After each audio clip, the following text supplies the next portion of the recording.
চলচ্চিত্র নির্মাতা মোস্তফা সরওয়ার ফারুকী ও ব্যবসায়ী শেখ বশির উদ্দিনকে অন্তর্বর্তী সরকারের উপদেষ্টা হিসেবে নিয়োগ দেওয়ার পর সামাজিক যোগাযোগ মাধ্যমে চলছে নানা আলোচনা সমালোচনা। এরই মধ্যে রম্য বিষয়ক অনলাইন সাইট ইয়ারকি আর কোন কোন বিষয়ক উপদেষ্টা করা যেতে পারে তা নিয়ে মজা করে বেশ কিছু ফটো কার্ড প্রকাশ করেছেন, যেখানে ঢাকায় চলচ্চিত্রের অভিনেতা বাপ্পারাজকে ব্যর্থ প্রেম বিষয়ক উপদেষ্টা উল্লেখ করে একটি কার্ড বানানো হয়।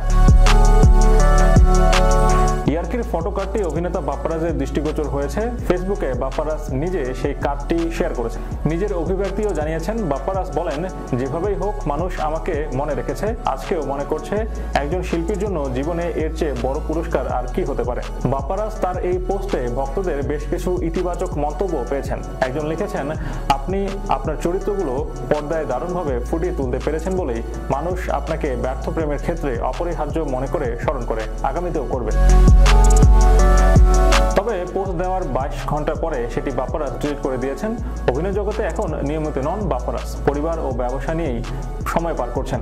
বাপ্পারাজ অভিনীত ত্রিভুজ প্রেমের সমাধি, প্রেম গীত, হারানো প্রেম, ভুলো না আমায়, বুক ভরা ভালোবাসা, ভালোবাসা কারে কয় এমন বেশ কিছু সিনেমা তাকে দিয়েছে অনন্য জনপ্রিয়তা। এছাড়া বাবা কেন চাকর, সন্তান যখন শত্রু, সৎ ভাই, জবাব চাই ইত্যাদি সিনেমাগুলো দিয়ে দর্শকদের মন ভরিয়েছেন তিনি।